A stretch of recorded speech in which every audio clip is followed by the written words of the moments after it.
What's up guys, Shawnthebro here, and we're back for another episode of the fighting game tutorial series. And in the previous episodes we have been cleaning up our fighting game, that way everything is nice and easy to work with and easy to expand upon.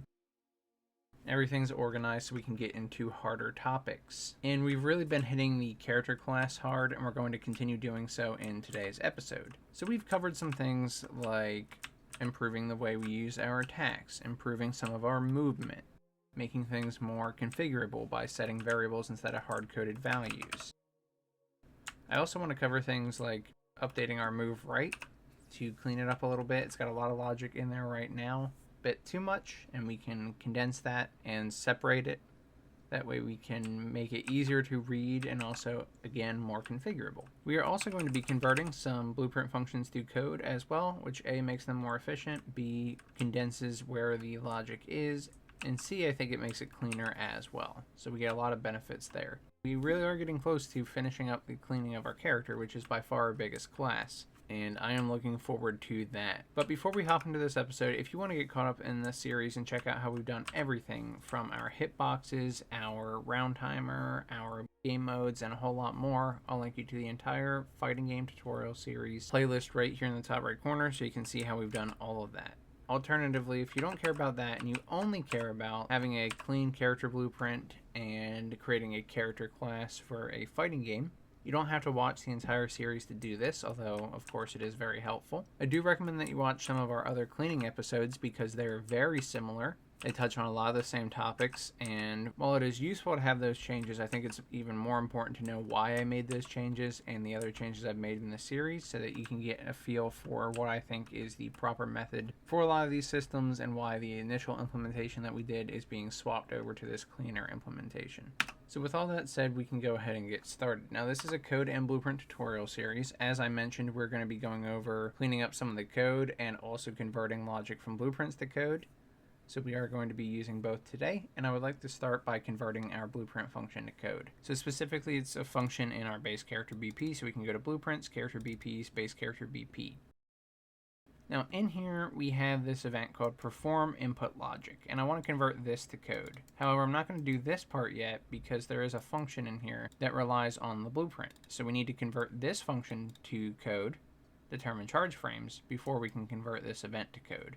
But after today's episode, this is going to be converted, and this is going to be converted, which means we can clean up this list farther. So first things first, let's go into determine charge frames. This function is really just seeing how long the character has held down an input, or really the player has held down an input. Essentially, we have these charge commands, which are commands that we either need to hold an input for a certain period of time, or commands that power up the longer they're held. Maybe you can release them at any point, but if you hold them for longer, they do more damage, that sort of thing. And so we have a function to find the amount of charge frames that we have for that specific type. And so what I mean by this is input type, this enum here, is essentially left, right, up, down, attack 1, attack 2, attack 3, attack 4. You know, if we have an input for throw or an input for taunt or whatever. This is the type that represents our input. I can show you this. We go to basegameinstance.h and you'll see that we have E input type right here. And it has things like forward, backward, jump, crouch, block, throw, and our different attacks. Now, some characters may be able to charge all of these, some characters may be able to charge none of them. So we have this charge times array, which just keeps track of all of our different chargeable attacks or commands. And we're looping through it to figure out which one matches the input type that is passed into the function. So say it's us charging the back button. This input type would be back, and we're looking through all of these to see if we have an element in this array matching that. That means we can charge it. And if so, that means we can set the charge frame count equal to the charge frames in this array. And charge frame count, which we're setting here, is a local variable that I am using to return out of this function. And you can see we return right here when the loop is completed. We return charge frame count, which it will complete immediately after setting it because we break out of the for loop. If we don't find anything, we'll never hit this break. It will eventually complete, and this will be the default value, which is 0. So none of this has to be in Blueprint for any reason. We made it in Blueprint initially, likely due to ease, but we can also easily convert this to code, and then we won't have to deal with a Blueprint function for this. So let's go into our code and go into fighter template character.h and scroll down to where we want to make this function.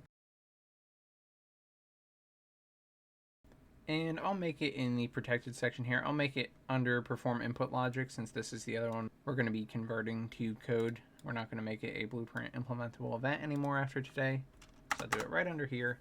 And the function was called determine charge frames. I'm going to call it determine charge frames by type, if that makes more sense. And it's going to take an e input type, and we'll just call this type.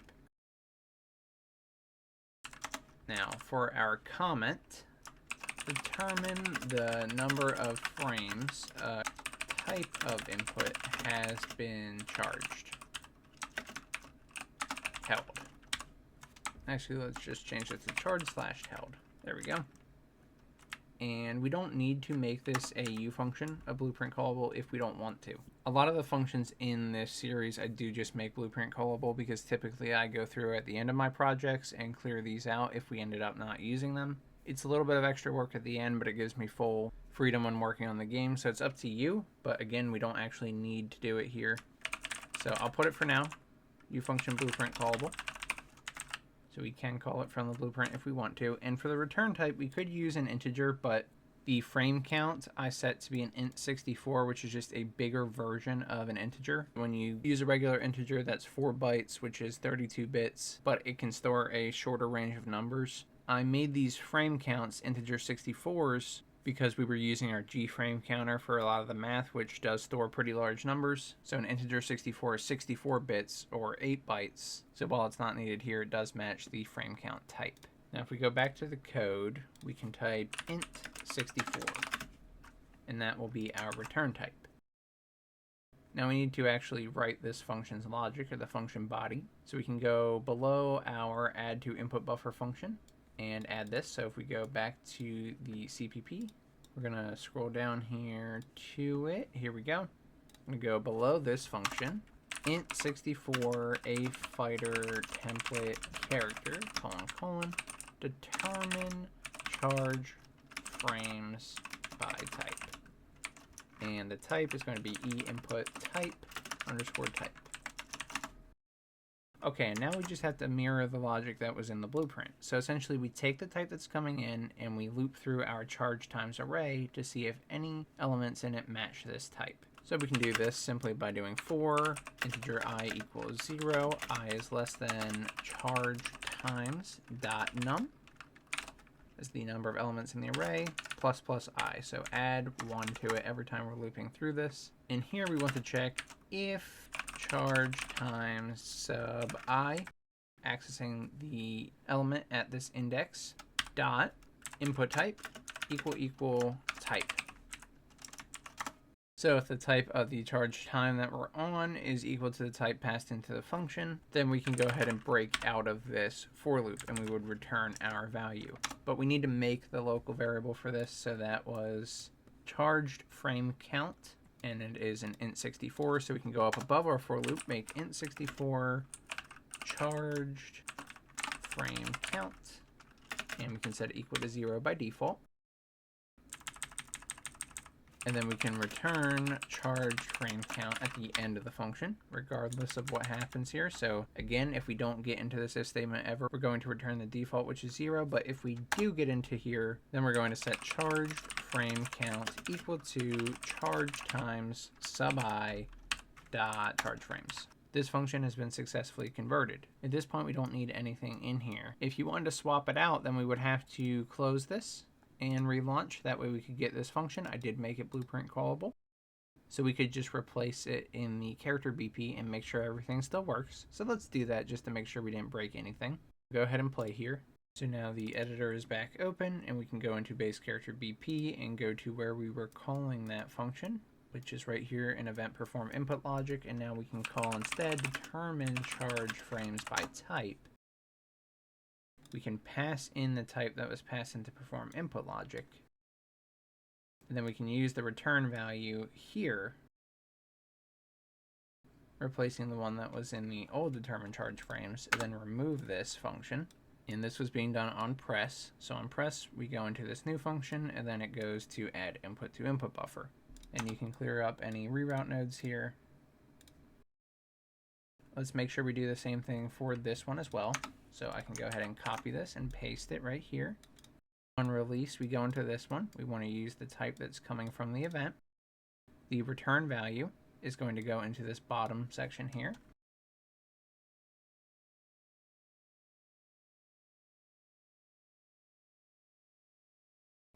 And I can just kind of move everything over here to clean it up a little bit so it's not intersecting with the other lines.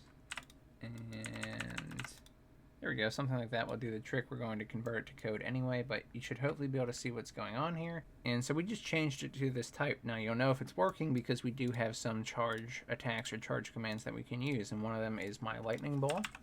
So if I come back into the game here, and I am to try and execute a charge command, can I pull it off? And I can, but let's make sure that's not a red herring and then I can't just do it by pressing the same inputs without charging. And you'll see I can't, but if I back up and I charge my attack, I can use my lightning bolt. So great, everything is working there, which means we no longer need the determine charge frames function in the blueprint. So we can just flat out delete that, compile and save, and we're good to go here. We can convert this function, or this event perform input logic, to a function in code. Because at this point we're just doing a switch on the status, calling a code function, getting the frame count, calling 2 more code functions, and then calling a 3rd code function afterward. At this point we can go back into the code and go to fightertemplate_character.h and scroll down to our perform input logic function here. We made this a blueprint implementable event, which is why we can fill out the logic for it in the base character BP. But instead, we can change this to blueprint callable, and instead we need to fill out the logic for it here in the code. So we already have our comment and our function definition here, so we can just take this and work with it. Void perform input logic with a type and a status. I'm going to go back to the fighter template character CPP, go above determine charge frames by type because that's where it is in the header file. And it is void a fighter template character, : perform input logic. And remember, it takes in e input type, and e input status of status. Now going back to the blueprint here, we do a switch statement on input status just to look through the different statuses and perform the logic differently depending on that status. Really the only thing that changes between either of those paths though is this section right here, add input to input buffer. So we don't have to do the switch statement. If you look at it, we do press, which calls determine charge frames by type, taking in the type, not the status. And release does the same thing here, taking in the type, not the status. Then we get the frame count to add input to input buffer, and everything is the same that gets passed in, except the input info status is being hard set based on the switch statement. So if we're on the top path, we use press. If we're on the bottom path, we use release, but we don't need to do this. We can simply pass in the status from the function to each of these, and it will still be accurate. And then you'll see the start tracking charge time also doesn't do anything with the status, which means we don't need both of these paths, which means we don't need the switch statement, which means we don't need any of these bottom functions here. It's a little ugly right now because of everything I just took out, but if we try and put this back together now,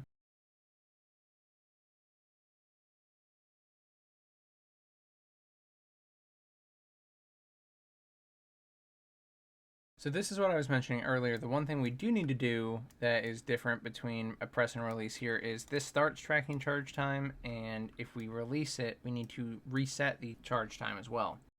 So we have our status here, and yes, we can pass it directly into add input to input buffer, but we should still do a check. We can either do our switch statement or we can directly just check the types.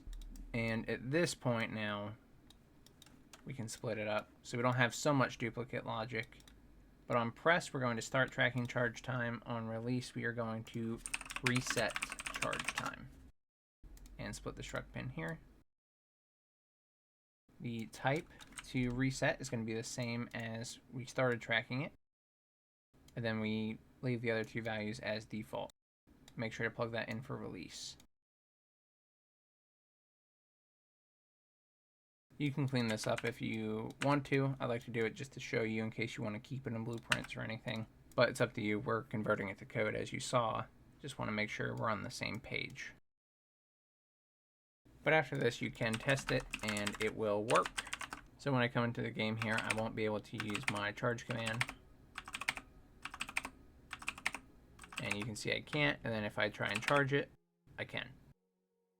And if I don't charge it after that, I can't. So everything is still working with this new setup, which is great. And if we go back into our code now, I can just copy this over. The first thing we're going to do is call determine charge frames by type, passing in the type that is passed in to perform input logic. So determine charge frames by type and passing in type. Then we want to get the frame count, which is from the Kismet system library of gFrameCounter, which we do in the code in a few places, so we can just use that method here and call add input to input buffer. You'll see we actually use it right up here above gFrameCounter. This is the same thing here. So we can call add input to input buffer.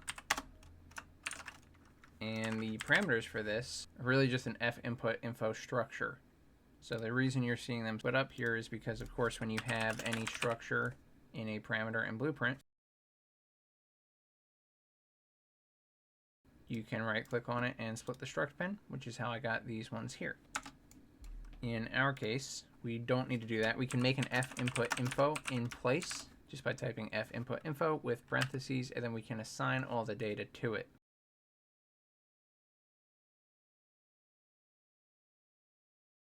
So let's go ahead and split this up a little bit. So we're going to determine the number of frames, type of input has been charged or held.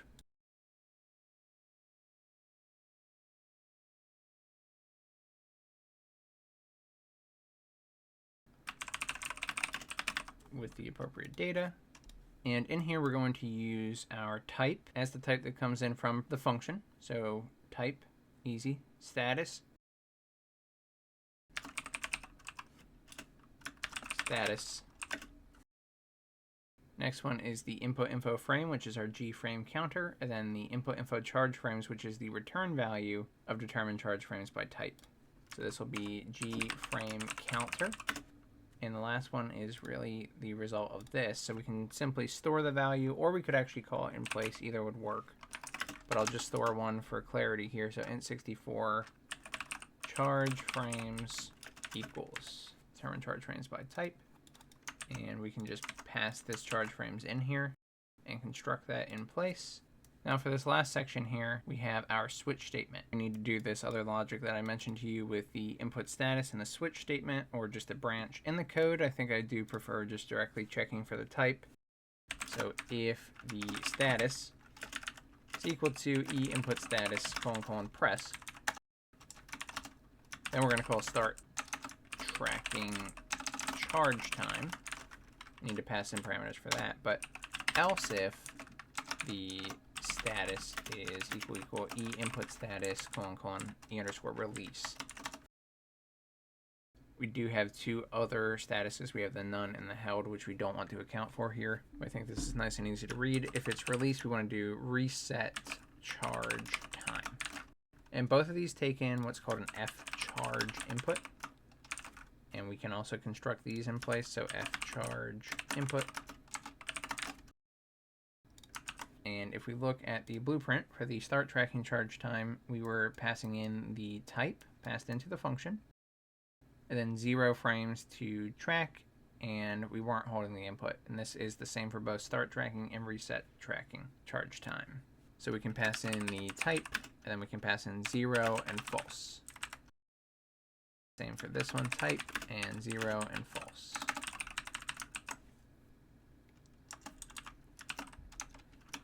Start or reset charge times based on the type of input. There we go. And at this point, we're good to go. So we don't need this anymore at all. Since I did make this a blueprint callable event, I want to remove it from this blueprint because otherwise when I try and build, there could be errors. So I'm just going to get rid of the whole thing. And then compile and save. And then we need to relaunch. And of course I made a mistake because for our structures, our F input infos and our F charge inputs, they don't have default constructors. We need to add them. So let's go up to the structures. Input info right here. It has variables, but it doesn't have a default constructor. Just like in our class, we can make a constructor for this. So F input info, parentheses. Just like creating a constructor where you can pass in values for classes, we can do the same here. So we can pass it an E input type of type. We can pass it an E input status of status.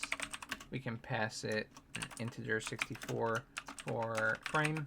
It's the frame that this was created on, and then int 64 for charged frames, which is how long it's been charged for.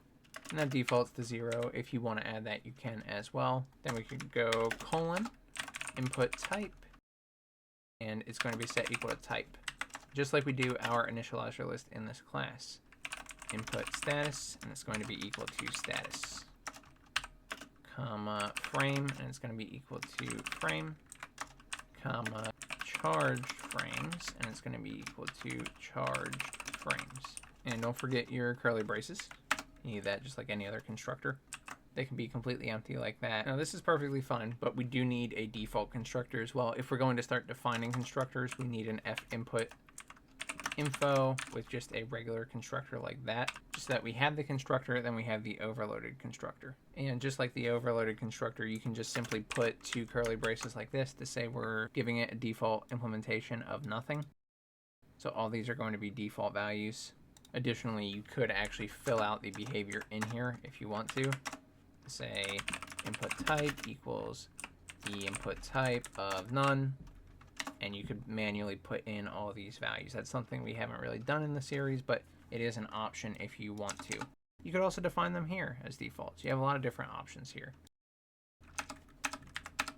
For today's episode, this will do perfectly fine. Now we will be able to initialize this. So if we try and build the solution, it's going to fail, but not because of F input info. It's going to fail because we also have done this for F charge input. And you can see this error went away. This worked, but F charge input is still here.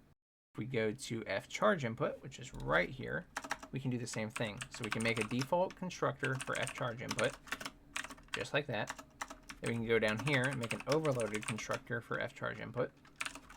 This one is going to take in an E input type of type int 64 charge frames, and bool is holding input. And again, you can default to false if you want, just like it was done there. But now that we have this, we can use our initializer list here. So we do colon, and we can type input type, parentheses, type, comma, charge frames, parentheses, charge frames, comma, is holding input, parentheses, is holding input. And then put your curly braces, don't forget those. And now we have our default and overloaded constructor for both of these now.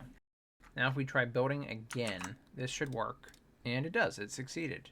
So now these ones can be constructed in place, and that is beautiful. Now let's go and test it.